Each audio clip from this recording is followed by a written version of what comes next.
It's race day morning. It's 4:38. I plan on leaving about 5:15. Did not sleep at all last night. Well, I did sleep off and on. I got about 5.5 hours, which might be good for some people, but I like 8 hours. And that race anxiety was real. Like, my brain would not shut off. I tried everything. I didn't want to take anything because I didn't want to be groggy, and eventually got up at 3:50. So I'm as ready as I'm going to be for this. As I said in my last video, my goals for this are kind of goal A before 4:50, goal B before 5 hours, and goal C finish with a smile on my face. It's going to be a warm day, low of 60, high of 81, 82, I think, maybe 80.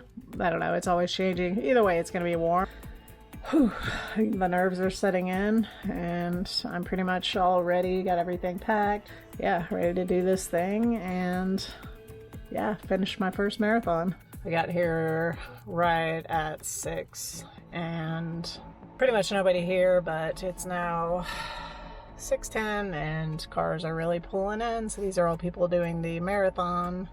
And yeah, it's starting to get real, starting to get very nervous, and gonna head over there soon.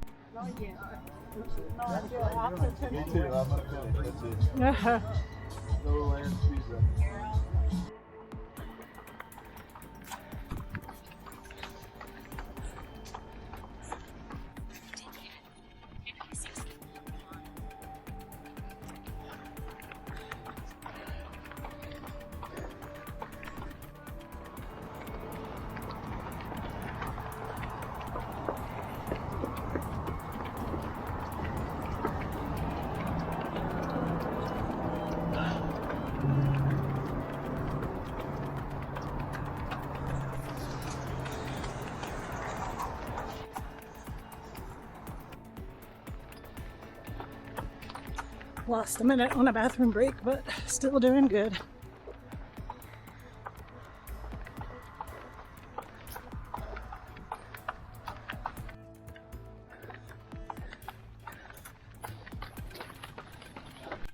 All right, heading to the halfway point, and this is why I need to get a Garmin.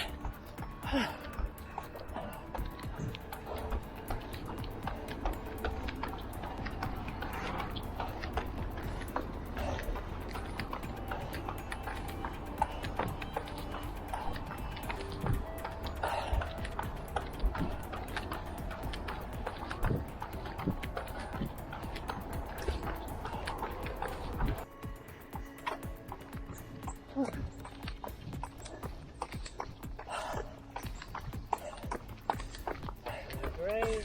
Thank you.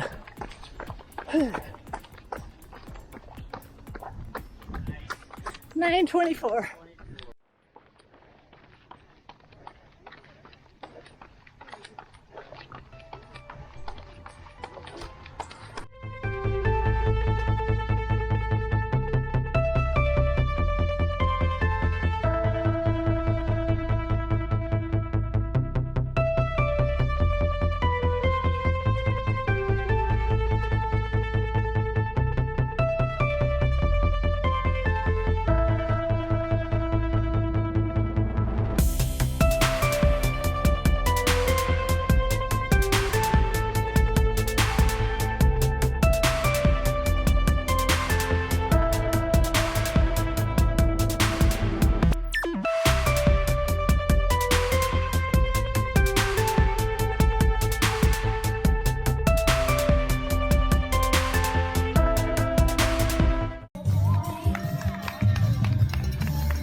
Hey, bud.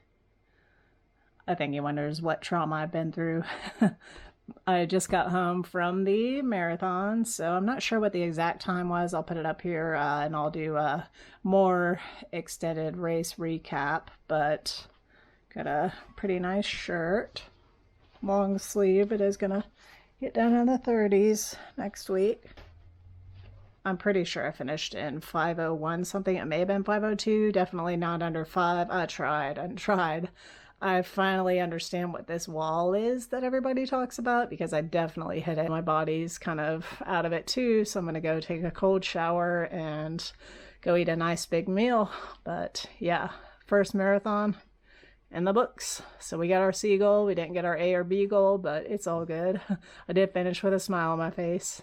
All right, so it's Thursday, 5 days after my first marathon. Just wanted to go ahead and put together this recap video, but first I'm going to head to the track and knock out a 5K run.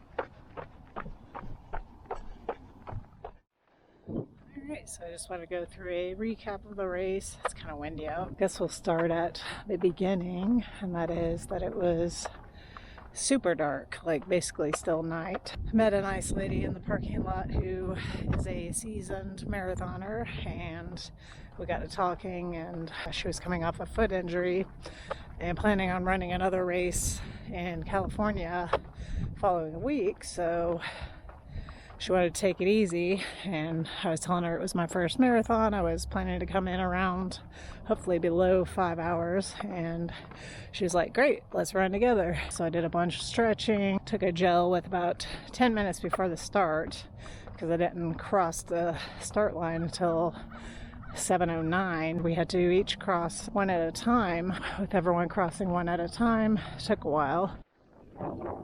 So looking at my first mile, it was 11:16, 11:05, 11:12. Those first probably 5 miles are a little bit downhill, and was trying to keep a consistent pace throughout that first half, because I knew it was going to be a lot harder on the way back with it being slightly uphill. Wasn't planning on taking a bathroom break yet, but the woman I was running with was like, hey, do you want to take a bathroom break? And kind of put it in my head, so I was like, yeah, okay. So that's why at mile 11 it was 12:36 for that mile, and had to kind of go off the route and got a little bit lost trying to find the bathroom, so that took up even more time. And then kind of got back at it and was feeling pretty good until I got to the halfway point. I realized that my GPS was way off. So then I'm like, well, what are my actual paces? And looking back at my map, it was way off. It was showing me going way off course, like all over the place. So I don't know if that's an issue with Apple Maps or with the Apple Watch, or if I need to invest in a Garmin or what. At mile 13, I was supposedly averaging around 11-minute pace. Went up a little bit, and then you can see I took one more bathroom break at mile 20 again. I think it was all in my head. Didn't really need to stop. Looking back, kind of like my first half, a learning experience, that as the bathroom break that did me in. There was where my 1 minute and 28 seconds went. Looking at this, I started to really struggle at mile 23. Mile 25 was a nightmare. I actually had to walk a couple of times. That was enough that it was really starting to break down my confidence, and then I was just like, you know what, I gotta do this thing. I pulled it together and ran the best I could. I finished in 69th place out of 92 runners. I think it was the 15th female. Pretty pleased with that. But in all, some things I learned from my first marathon. A, it can be a lonely place. Like I said, only 92 of us ran this race, and there were periods where I wouldn't see another runner for 20 minutes. Eventually the person I was running with kind of broke off, and she was like, you got this, I'm gonna go on. And I guess a friend of hers showed up who wanted to pace her, and so she kind of took off. So it was like, oh, okay. And it was like very lonely, and it's kind of hard to push yourself when it's that lonely, when it's just you. So another thing I learned is that the marathon is so much harder than I ever thought it would be, and it honestly took a few days for it to like sink in of what I had just done to my body. Not necessarily to my body, but what my body had done for me, pushing those 26.2 miles and finishing that race in nearly the goal that I'd set for myself. So it was almost like my first half where it was exactly off by a minute and a half, which is kind of weird, but maybe that means I'll come back and beat it by 10 minutes like I did with my second half. Another thing I know is that I need to keep improving. I need to keep pushing myself and stop playing it so safe when I'm in a race, because I tend to do that. I play it safe and I look at, oh, how am I going to last this entire race? But I do so in a way that is too safe. So I know I could have gone faster than I did, but it was always in my head of I'm going to run out of gas, and